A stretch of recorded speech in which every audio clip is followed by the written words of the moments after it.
نو بعض وایي چې بی شیخ عبدالقادر جیلاني لوی ځوان ورته وایي لوی ځوان له یو پیر د مریدانو وله چاپي کوله نو د هغه په دې اوږه کې چاپې وي نو هغه ورته وایي چې دا داسې چاپې وي چې پرېږده وي چې نه دا څه دي چې دا وي یو ځای کې کښتۍ ډوبېده جو هغه ووی یا عبدالقادر جیلاني مدد یا لکه دغه بریلیان او تصوف والعیاذ بالله هغو ته غوث اعظم وایي هغوی داسې وایي نور خو مرسته کوونکي هغه الله دی غوث هغه الله دی خو هغوی ته غوث اعظم وایي نو هغوی چغه والده نو ځکه اوس دا په دې اوږه کې نښه پرته ده زه لاړم کښتۍ مې راوچته نو د کرینې مرینو ته هم ضرورت نشته هسې دا بعض دیګرې کرینو استعمالوي چغه یو وایو راځي به اوچتۍ به یې دغه شان د پیر بابا باره کې راځي وی پیر بابا یو پیر طالبان ورسره ناست شو مریدان ورسره ناست شو د هغه دا لستوڼې په کړۍ باندې څښاک شوی د انګوري دا کړي نه یا په انګولي څښاک شوی نو هغه ورته وایي چې دا وایي چې بس پرېږدی وایي چې نه داسې وایي دا یو زنانه نه په نور کې په دغه کې په تنور کې دې ډوډۍ ولیده که په کړي کې داسې شی ولیده اوس قصه داسې جوړوي او هغې وایي چې پیر بابا را مدد شي به زه ورسېدم دا اوس د دروغو کیسې ټول دې دپاره چې د خپل بازار یې پرې روان کړی او ځکه زمونږ والد صاحب د الله وبخي هغه د یو کس قیصه کوله وی هغه وی چې زمونږ د مشران ما ډېر پوه کړو کس وی چې دا شریعت کې نشتي دا ګوره د شرک خبرې دي دا ناروا خبرې ده د عقیدې خلاف دي خو هغوی نه پوهېدو نو بیا موږ کره یو پیسکوری د بیزې بچی یا د ګډې بچی هغه چې ته د یو د کور ګرځېدو را ګرځېدو د منګي کې سر وردنه کړی بګین خطی وي چې هغه مور یې څنګه ولیدو چې یاره دا خو منګي کې سر ونښتو وایي ما کټ کې ناست وم وایي بس داسې ځان مې راوچت کړو د کټ نه راکوزېدم چې لکه دا سر ولې د منګي نه راوباسم وی هغې وی هله پیر بابا راورسې وی زه بیا کېناستم وی هغې ما ته وی چې الله دې غر که ته ډېر کلک سترګې دغه یې نه چې د هغه څاروي سر په منګي کې نښتی او تا په ارام ډډه لګولې ما ورته چې بس نو تا پیر بابا راوغوښتو ما ته څه ضرورت دی زه خو ورپاڅېدم کار مې دله کوو خو تا ووایي چې پیر بابا راورسېد نو چې پرېږده نن زه دا زور ووینم زه چې دې څنګه د سر رضا دی او څنګه راځي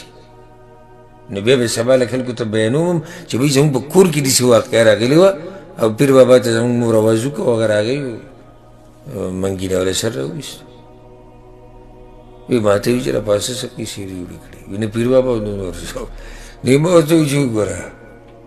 چې ته په دې خپل عقیده ستا یقین وې او پیر بابا په رښتیا راتلی تا زه د سر راپاسولم نه او نه زما د راپاسېدو ته ضرورت و خو تا ته هم پته ده چې دا به هسې دروغو کیسې جوړې کړي دي پیر بابا غریب په کوم ځای کې پروت دی او تا له به اوس راځي او د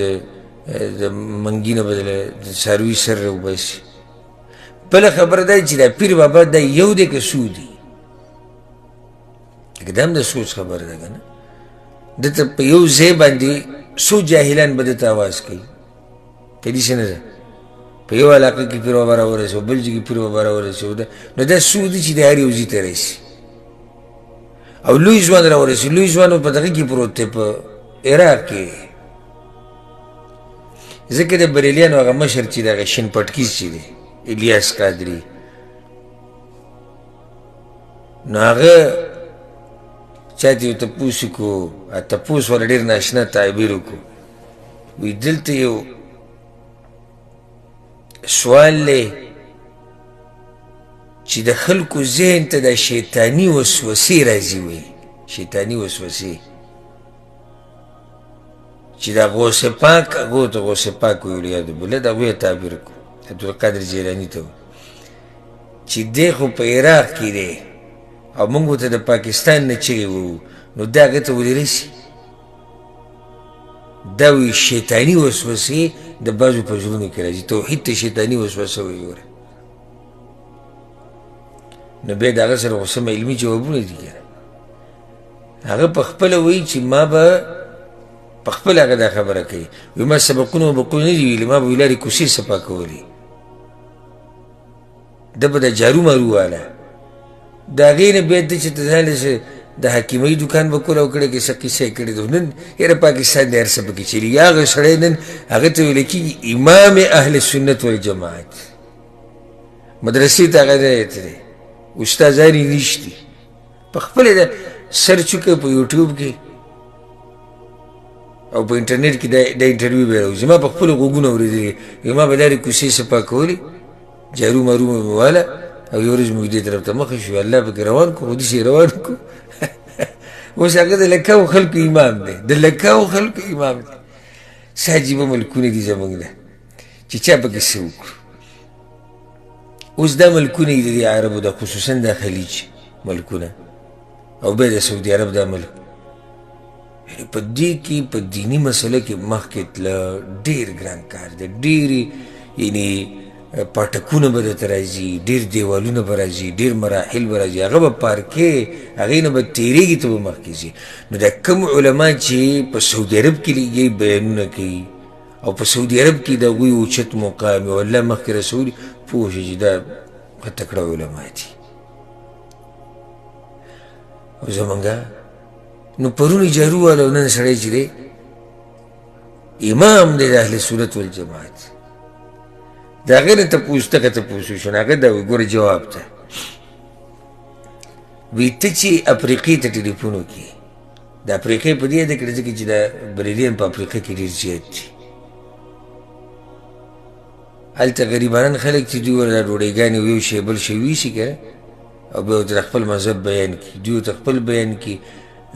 نور ګمراه فرقو والا ورته خپل بیان کړي شیګان ورته خپل بیانوي په افریقا کې شیګان هم جوړېږي بلکې غیر مسلمه کرسچنو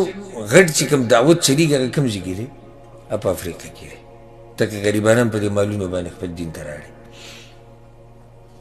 نو ته چې اوس افریقې ته ټلیفون وکړې دا واوره دلیل او خبرې کې هلته د یو کس سره نو ستا او د هغه په منځ کې ستاري لکه ته چې هغه ته موبایل مې او کړی خبرې کې منځ کې تار شتې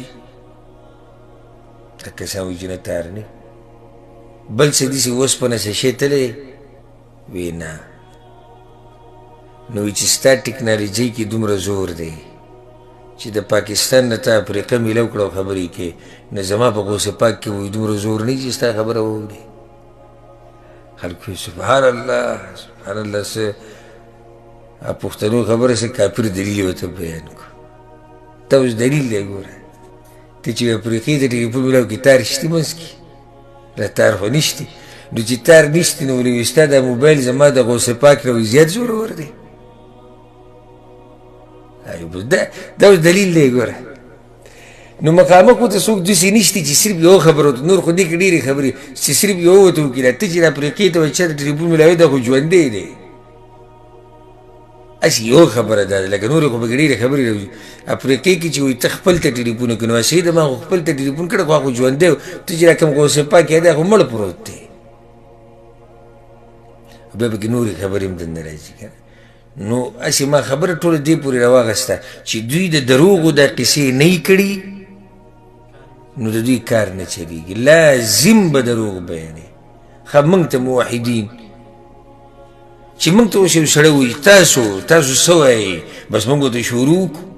والله خلقكم من تراب ثم من نطفة ثم جعلكم أزواجا وما تحمل من أنثى ولا تضع إلا بعلمه وما يعمر من معمر ولا ينقص من عمره إلا في كتاب لكن ما كأترش والله الذي أرسل الرياح فتثير سحابا فسقناه إلى بلد ميت فأحيينا به الأرض بعد موتها أقبل آيتك من كان يريد العزة فلله العزة جميعا دي آيتك وما يستوي البحران هذا عذب فرات سائغ شرابه وهذا ملح أجاج فدي بل آيتك يولج الليل في النهار ويولج النهار في الليل وسخر الشمس والقمر كل يجري لأجل مسمى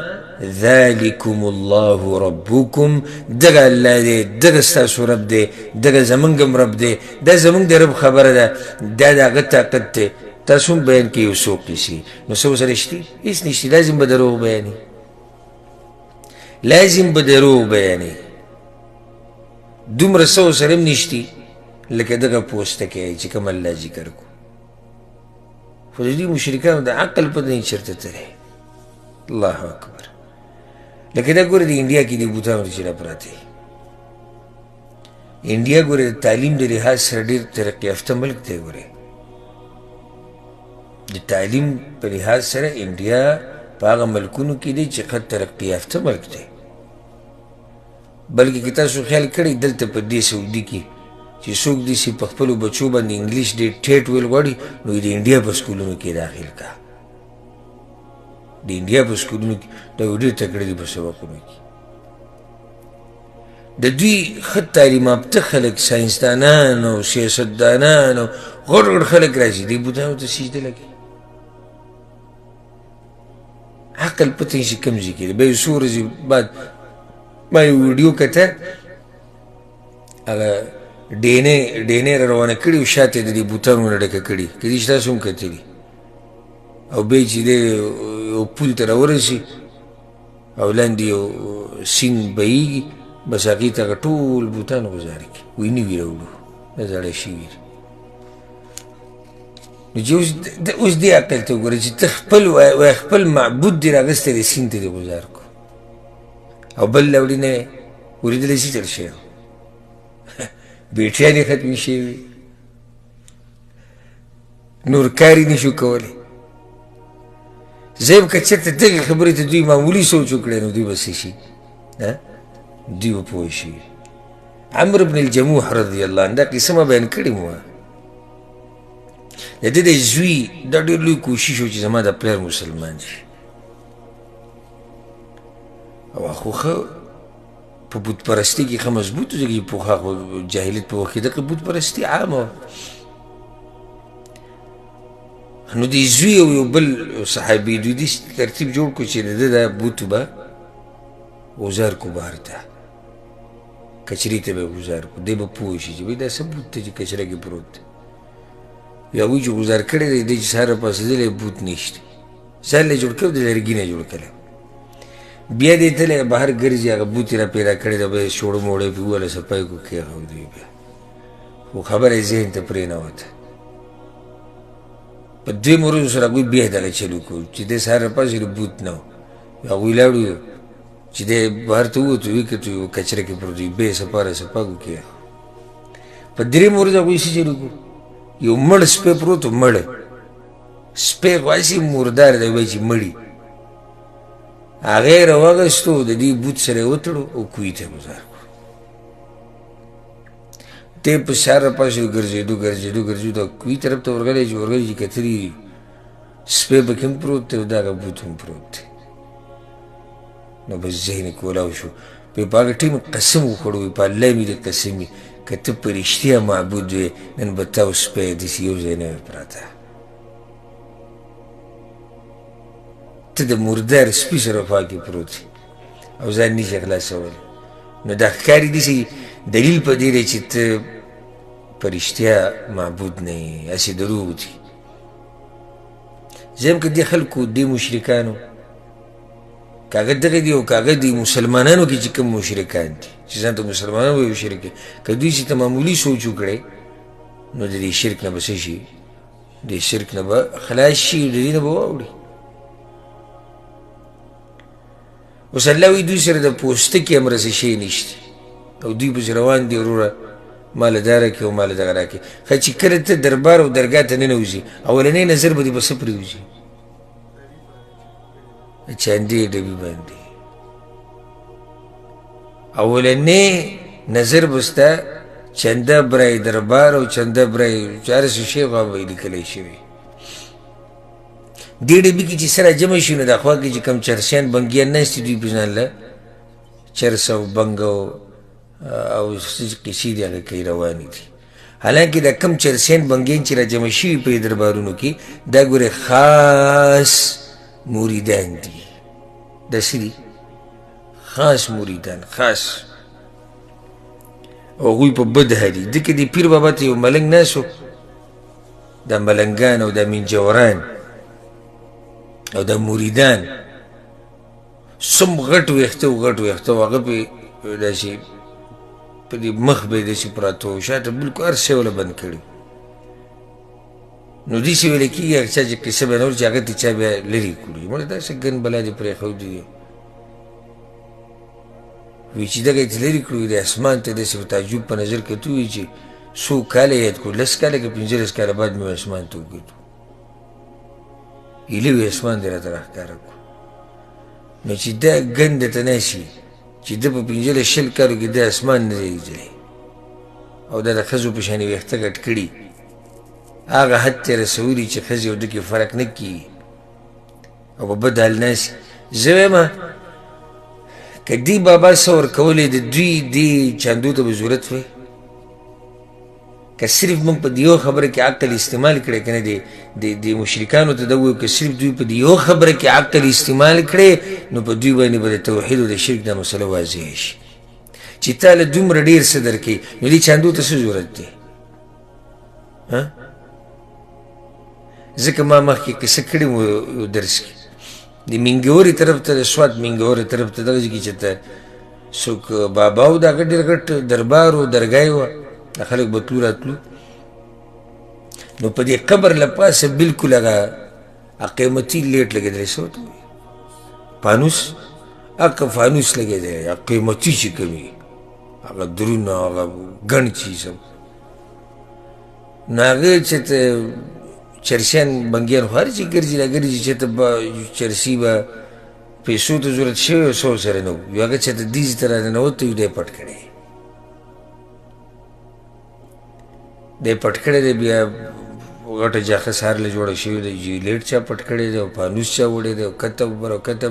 په تاڼه کې کیس داخل کړی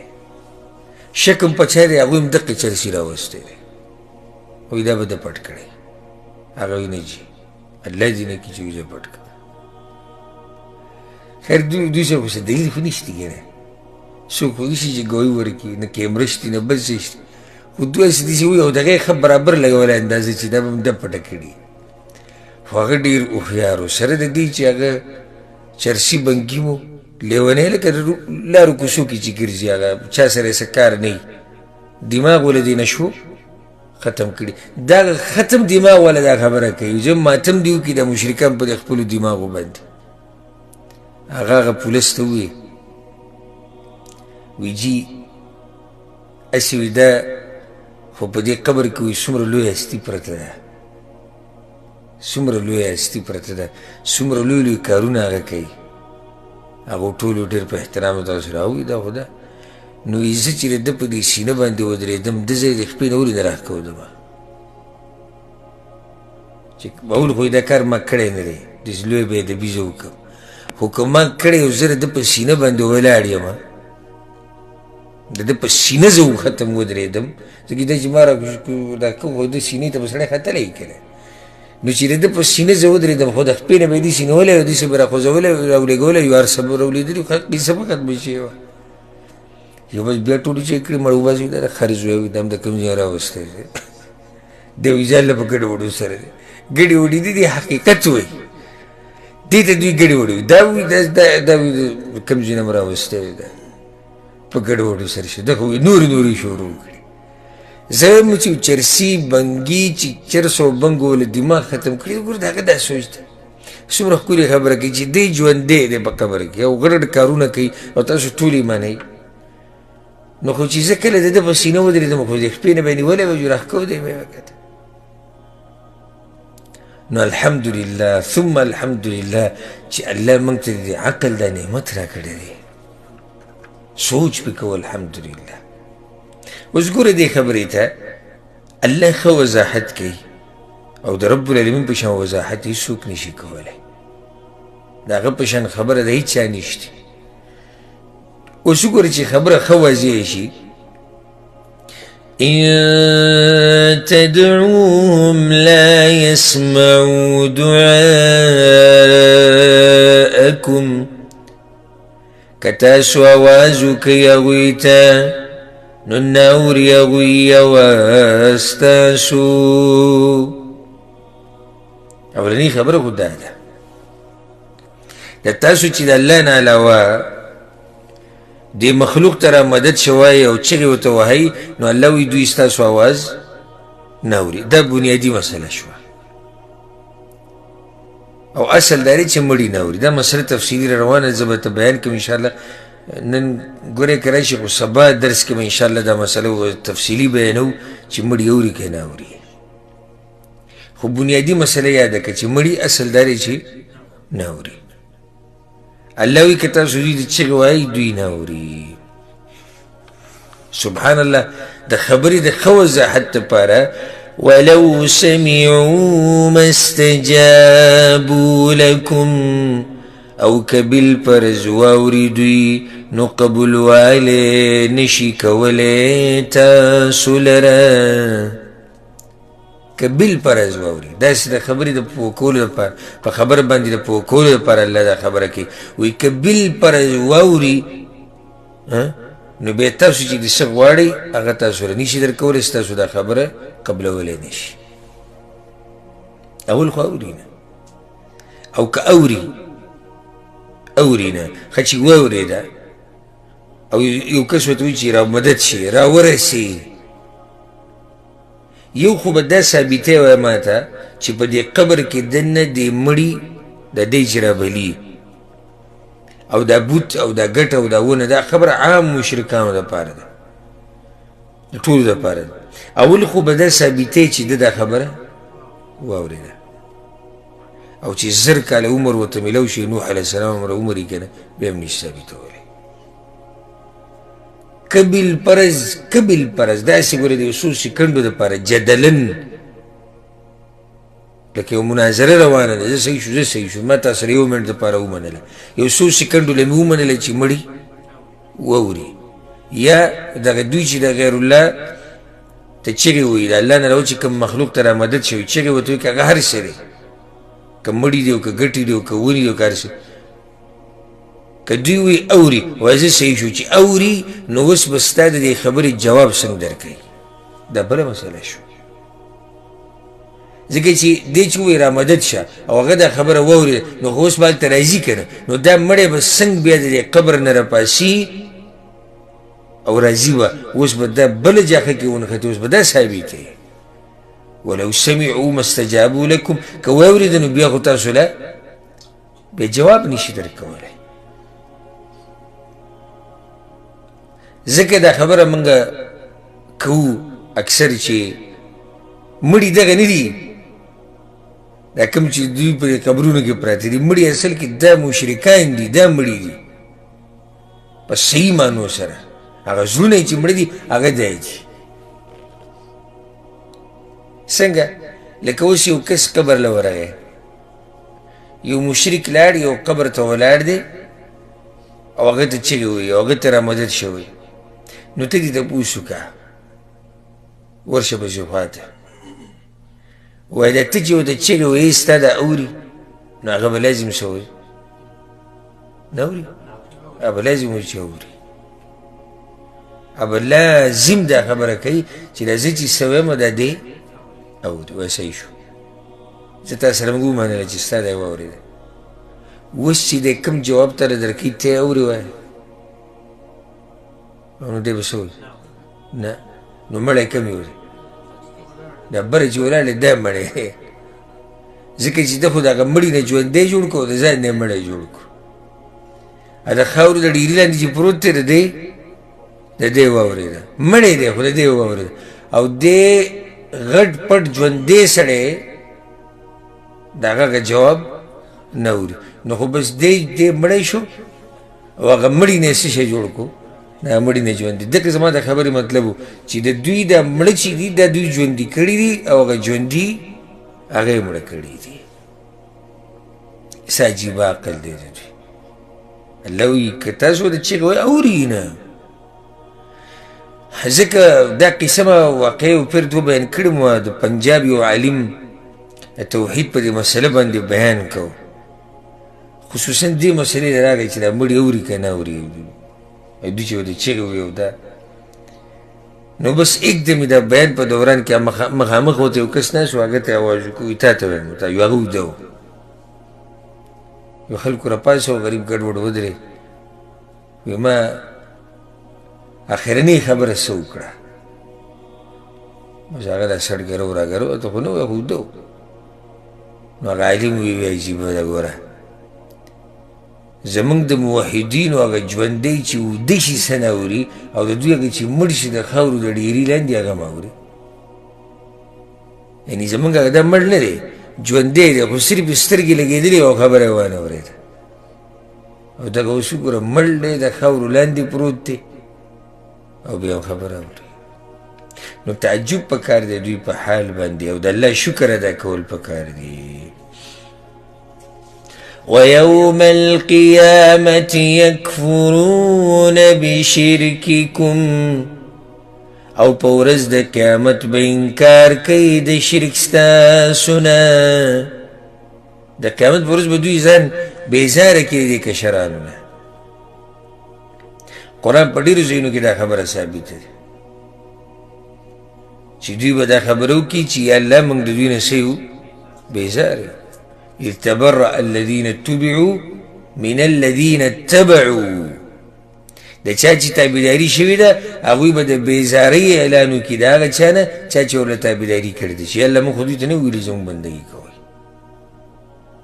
نو بیا دا بل ذلت دی ګوره چې د ټول مخلوق په مخ کې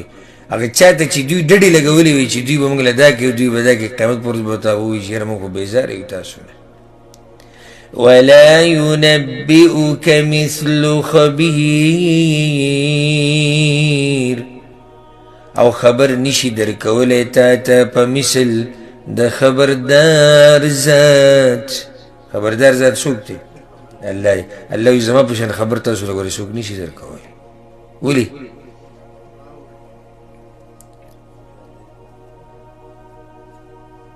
درس دا خو د الله صفات دي ټول موږ منو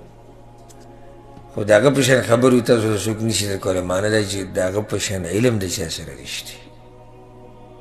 د هغه د علم په شان علم چا سره نشته ځکه الله وایي زما په شان خبر تاسو له څوک نشي درکولی الله ښه پوهه دی د دغه مړو په دې حال باندې دا کوم چې په قبرونو کې پراته دي او دوی ورته چغې وایي الله ښه پوهه دی د دې بوتانو ونو ګټو د هر څه په حال باندې نو الله وایي دا زه چې کومه خبره کومه د دې په شان خبر تاسو څوک نشي کولی ما ورته اوس په قبر کې د دننه دا مړی څه قیصه ده او څه نه که چېرته الله موږ دا خبره نه وي واضحه کړې په قرآن کې او د پیغمبر په ژبه چې مړی نه اوري او که واوري بالفرض نو جواب به څه ورکړو که دا قسمه خبرې نه وي واضح کړې موږ ته خبرېدو موږ ته هېڅ نه خبرېدو په دې قبر کې دننه د برزخ مسله ده سوال جواب د منکر او نکیر نعمتونه یا عذابونه دا ټولې مسلې که موږ ته الله نه بیان کړې قرآن کې یا د پیغمبر په ژبه یې نه بیان کړې موږ پوه شوي موږ بلکل نه پوهېږو نو دې خبرو باندې خو موږ په دې پوه شو ځکه چې الله پرې پوه کړو اوس ګوره سبحان الله چې دغه څه نشي کولی د کوم ته چې دا مشرکان پراته دي نو الله وی بیا ما ته راواپس شي یا ایها الناس انتم الفقراء الى الله اے خلق تاسو محتاجی اللہ تا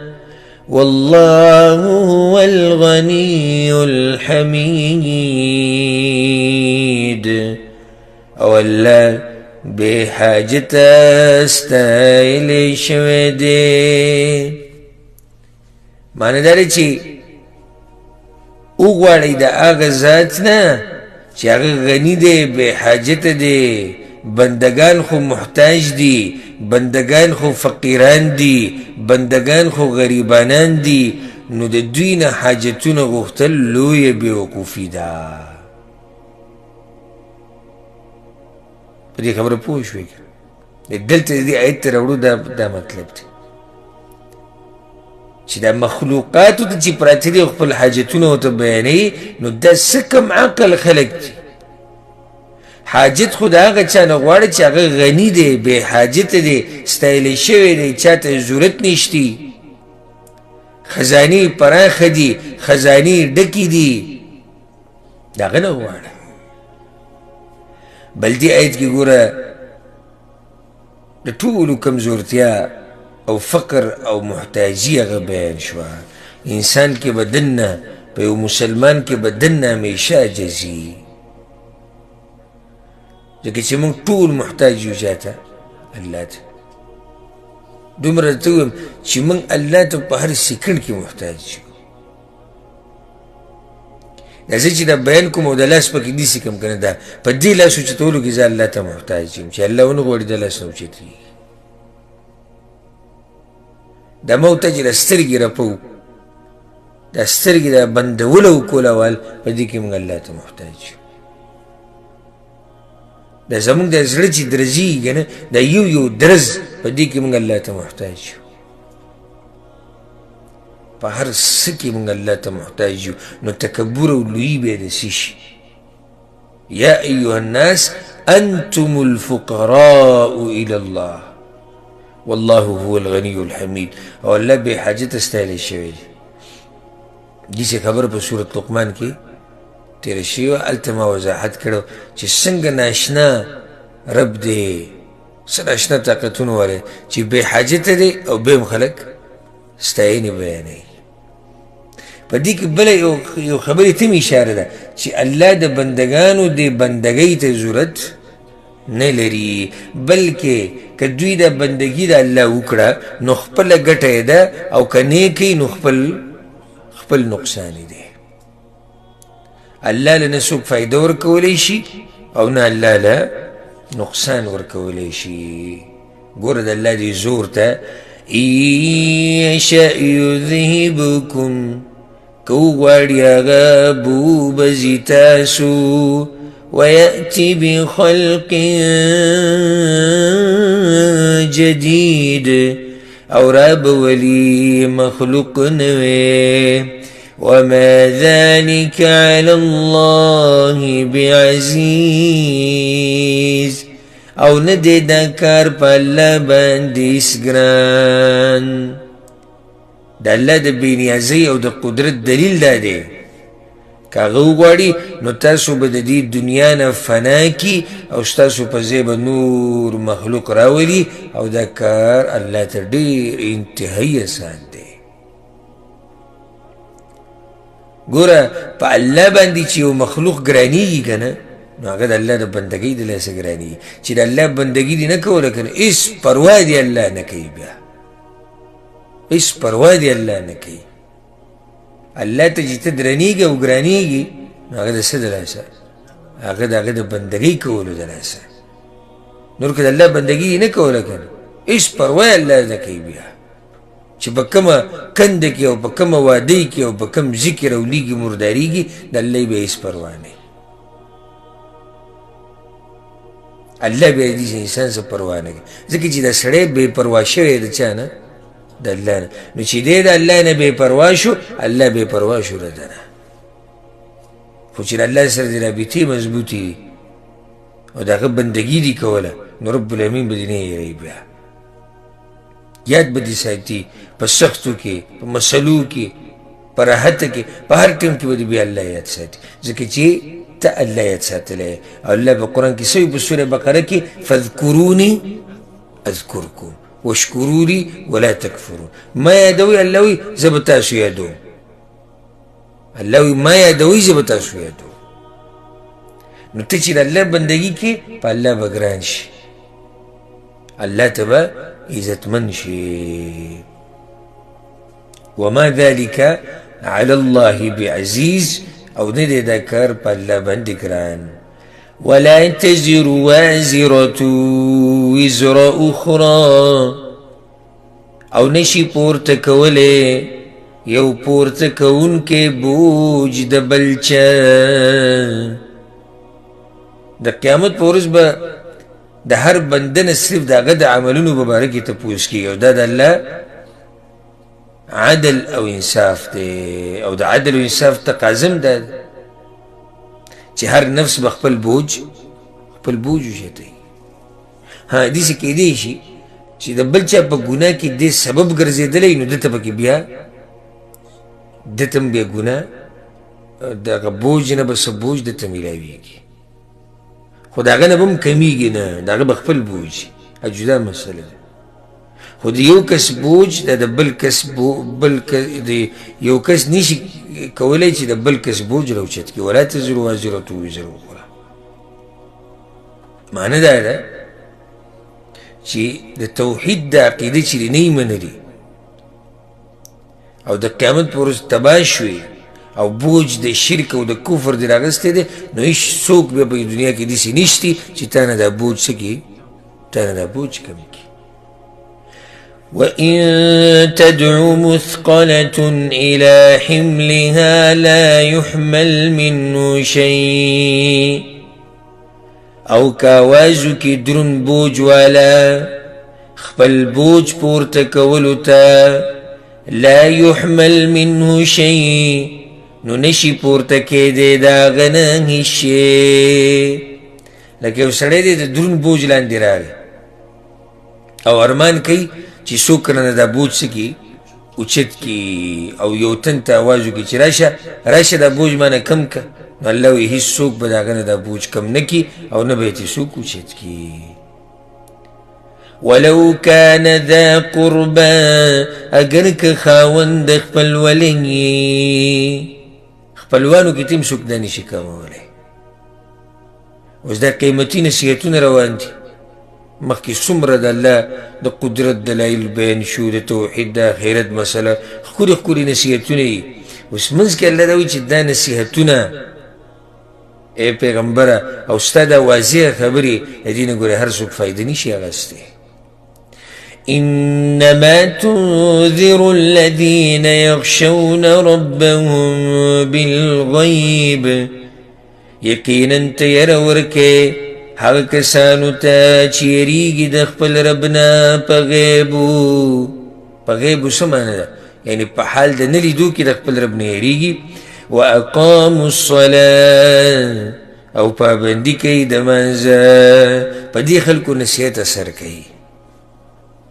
څوک چې د الله نه یریږي که نه په ده باندې نصیحت اثر کوي او چې د منځه پابندي کوي. ومن تزکا فانما یتزکا لنفسه او چا چې ځان پاک کو نو یقینا پاکول کوي دپاره د فایدې د خپل ځان. چا چې نصیحت قبول کو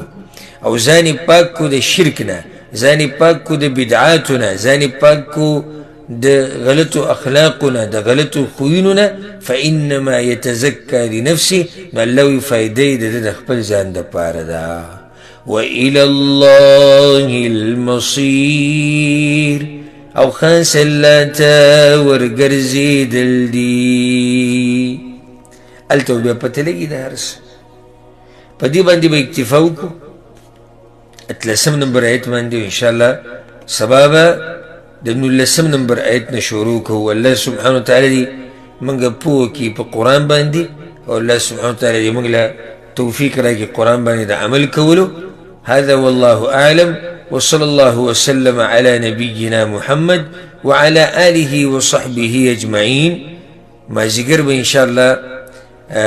کوم موضوع چې موږ شروع کړې ده تباه کوونکي اعمال په هغې کې د بعضو اعمالو تذکره شوې وه او نن به انشاءالله هغه باقي چې کوم اعمال دي د هغې به هم تذکره کوو. نو مازدیګر به بیا انشاءالله تاسو سره ملاقات کوو او بیا به انشاءالله د دې ایمانی او علمی مجالسونه فایده اخلو. الله سبحانه وتعالی په موږ ټولو باندې رحم وکړي. هذا وبالله التوفيق.